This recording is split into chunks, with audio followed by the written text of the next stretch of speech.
ಜೇಬಿನಲ್ಲಿ ಫೋನ್ ಇಲ್ಲ, ಜೇಬಿನಲ್ಲಿ ಹೆಚ್ಚು ಹಣ ಇಲ್ಲ, ಮನೆಯಲ್ಲಿ ಎಸಿಗಳಿಲ್ಲ. ಆದರೂ ಆ ತಲೆಮಾರು ನಮ್ಮಿಗಿಂತ 100 ವರ್ಷಗಳು ಹೆಚ್ಚು ಸಂತೋಷವಾಗಿ, ಆರೋಗ್ಯವಾಗಿ ಹೇಗೆ ಬದುಕಿತು? ಅವರ ರಹಸ್ಯ ಏನು? ಈ ತಲೆಮಾರು ಹೋಗಿಬಿಟ್ರೆ ಮತ್ತೆ ನಮಗೆ ಪ್ರೀತಿಯನ್ನು ಹಂಚುವ ಕೈಗಳು, ಕಥೆಗಳು ಹೇಳುವ ಧ್ವನಿಗಳು ಇರಲಾರವು. ನಾವೇನು ಕಳ್ಕೊಳ್ತಿದ್ದೇವೆ ಗೊತ್ತಾ ಸ್ನೇಹಿತರೆ? ಗಮನಿಸಿದ್ದೀರಾ? ನಮ್ಮ ಕಣ್ಣು ಮುಂದೆ ಒಂದು ಯುಗ ಮುಗಿದು ಹೋಗುತ್ತಿದೆ. ನಮಗೆ ಜನ್ಮ ನೀಡಿ ಜೀವನವನ್ನು ಕಲಿಸಿದ ಒಂದು ಮಹಾನ್ ತಲೆಮಾರು ಒಂದೊಂದಾಗಿ ನಮಗೆ ಶಾಶ್ವತ ವಿದಾಯ ಹೇಳುತ್ತಾ ಅಂತರ್ಧಾನವಾಗುತ್ತಿದೆ. ಅವರ ಜೊತೆ ಆ ಆತ್ಮೀಯತೆಗಳು, ಆ ಮೌಲ್ಯಗಳು ಕೂಡ ಹೋಗುತ್ತಿವೆಯೇನೋ ಅನ್ನಿಸುತ್ತದೆ. ಅಸಲಿಗೆ ಏಕೆ ಅಷ್ಟು ಮಹಾನ ತಲೆಮಾರು? ಒಮ್ಮೆ ಹಿಂದಕ್ಕೆ ತಿರುಗಿ ನೋಡೋಣ. ಅದು ಅನ್ನ ತಿನ್ನುವ ಮೊದಲು ಪಕ್ಕದವರ ಹಸಿವನ್ನು ಗುರುತಿಸಿದ ತಲೆಮಾರು. ಮನೆ ಸಣ್ಣದಾಗಿದ್ರೂ ಮನುಷ್ಯರ ನಡುವಿನ ಪ್ರೀತಿ ಮಾತ್ರ ವಿಶಾಲವಾಗಿತ್ತು. ಅವರು ಎಂದಿಗೂ ನಾನು ಎಂದಿಲ್ಲ, ನಾವು ಎಂದೇ ಬದುಕಿದರು. ಉಮ್ಮಡಿ ಕುಟುಂಬಗಳಲ್ಲಿ ಕಷ್ಟ ಸುಖಗಳನ್ನು ಹಂಚಿಕೊಂಡರು. ಆಸ್ತಿಗಿಂತ ಆತ್ಮೀಯತೆಗಳಿಗೆ, ಅನುರಾಗಗಳಿಗೆ ಹೆಚ್ಚಿನ ಪ್ರಾಮುಖ್ಯತೆ ನೀಡಿದ ತಲೆಮಾರು ಅದು. ಅವರಿಗೆ ದೊಡ್ಡ ದೊಡ್ಡ ಡಿಗ್ರಿಗಳಿರಲಿಕ್ಕಿಲ್ಲ, ಆದರೆ ಜೀವನ ಎಂಬ ಪುಸ್ತಕವನ್ನು ಸಂಪೂರ್ಣವಾಗಿ ಓದಿದ ತಲೆಮಾರು ಅದು. ಗಡಿಯಾರ ಇಲ್ಲದಿದ್ದರೂ ಸೂರ್ಯನನ್ನು ನೋಡಿ ಸಮಯ ಹೇಳುತ್ತಿದ್ದರು.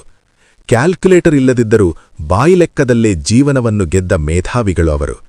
ಇಂಟರ್ನೆಟ್ ನೋಡದೆ ಅಪಾರ ಜ್ಞಾನವನ್ನು ತುಂಬಿಕೊಂಡರು. ಜಿಪಿಎಸ್ ಇಲ್ಲದಿದ್ದರೂ ಗಮ್ಯವನ್ನು ಖಚಿತವಾಗಿ ತಲುಪುತ್ತಿದ್ದರು. ಆ ದಿನಗಳಲ್ಲಿ ಕೈಯಲ್ಲಿ ಮೊಬೈಲ್ ಫೋನ್ ಇರಲಿಲ್ಲ, ಆದರೆ ಮನಸ್ಸು ತೆರೆದು ಮಾತನಾಡಿಕೊಳ್ಳುವ ಸ್ನೇಹಗಳಿಗೆ ಕೊರತೆ ಇರಲಿಲ್ಲ. ಪೋಸ್ಟ್ ಕಾರ್ಡ್ ಮೇಲೆ ಬರೆದ 4 ಮಾತುಗಳು ಫೋನ್ನಲ್ಲಿ ಗಂಟೆಗಳ ಮಾತಿಗಿಂತ ಹೆಚ್ಚು ಪ್ರೀತಿಯನ್ನು ಹಂಚುತ್ತಿದ್ದವು. ಟಿವಿ ಇಲ್ಲದಿದ್ದರೂ ಬೀದಿ ನಾಟಕಗಳು, ಬುರ್ರಾ ಕಥೆಗಳೊಂದಿಗೆ ಸಮಯವನ್ನು ಆನಂದವಾಗಿ ಕಳೆಯುತ್ತಿದ್ದರು.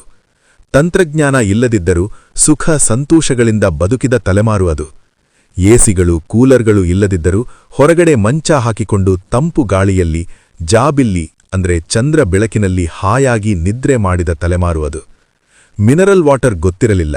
ಕೆರೆ ನೀರು, ಬಾವಿ ನೀರು ಕುಡಿದು ಕಲ್ಲು ತಿಂದರೂ ಜೀರ್ಣಿಸಿಕೊಳ್ಳುವ ಶಕ್ತಿ ಅವರದೇ.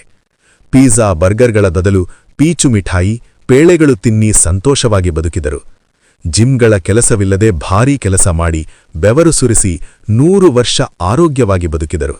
ಅದಕ್ಕೆ ಅವರಿಗೆ ಇಂದಿನ ಬಿಪಿಗಳು, ಶುಗರ್ಗಳು, ಹೃದಯಾಘಾತಗಳು, ಕಾರ್ಪೊರೇಟ್ ಆಸ್ಪತ್ರೆಗಳು ಗೊತ್ತಿರಲಿಲ್ಲ.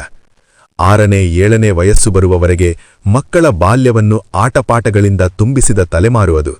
ನಂತರ ಹಣವಿಲ್ಲದ ಸರ್ಕಾರಿ ಶಾಲೆಗಳಲ್ಲಿ ಓದಿಸಿ ದೊಡ್ಡ ಸಾಧಕರನ್ನಾಗಿ ಮಾಡಿದ ತಲೆಮಾರು ಅದು. ಆ ಕಾಲದಲ್ಲಿ ಶಿಸ್ತು ಬಹಳ ಮುಖ್ಯ.